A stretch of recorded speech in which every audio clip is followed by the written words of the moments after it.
Hi, another of this year's Oscar contenders that I watched was Being the Ricardos. Written and directed by Aaron Sorkin, it's the very fictionalized story of a week in the life of Lucille Ball and Desi Arnez, the biggest stars on television in the 1950s, in their sitcom I Love Lucy.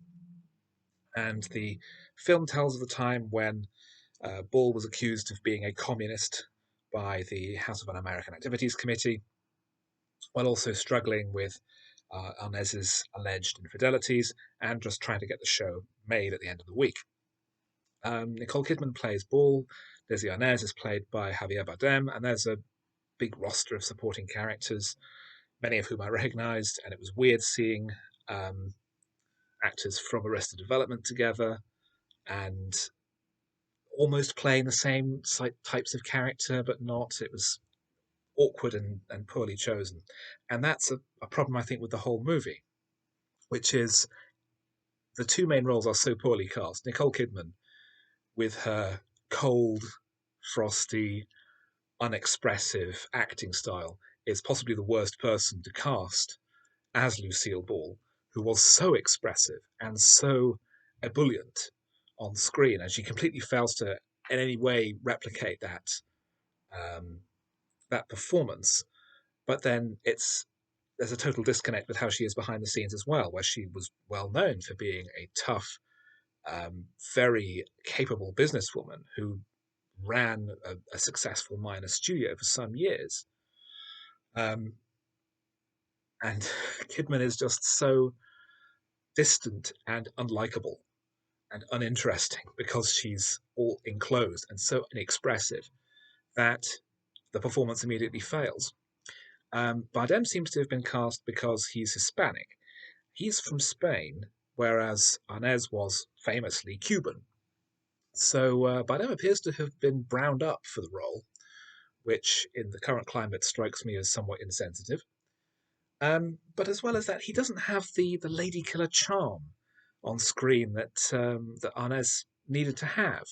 It does strike me as two actors with almost no chemistry between them, trying to play this great love affair, which we're told about in the very first scene before we even are introduced to the characters.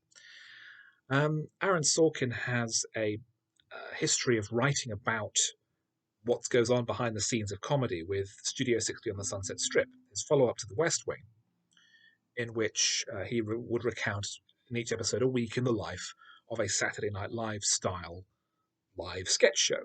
And the series was famously terrible, cancelled after 1 year, and was ripped to pieces by comedy writers who couldn't believe that it was so laughably inaccurate.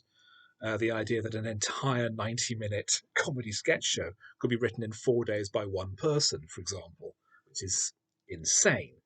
So Sorkin appears to have learned nothing from um, how comedy works, because as the saying goes, if you try and dissect comedy, it's as like trying to dissect a frog.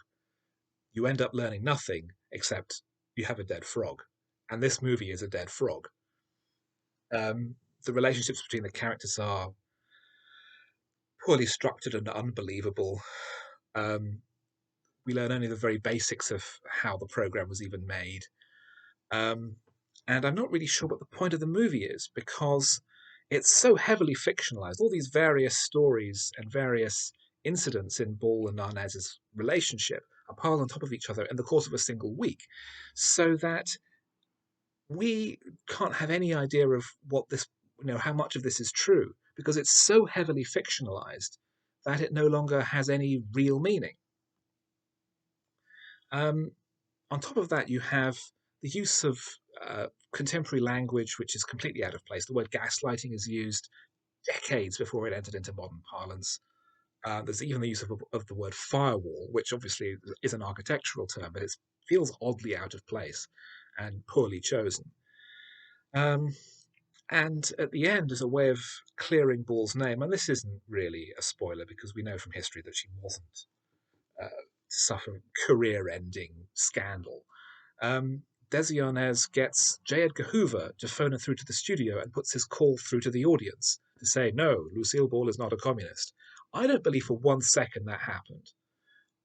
Show me evidence, because the rest of the film is so absurd and so lacking in any credibility because it's been put through this mangle of what Sorkin thinks is required to tell a good story, that it might as he might as well have got God on the phone.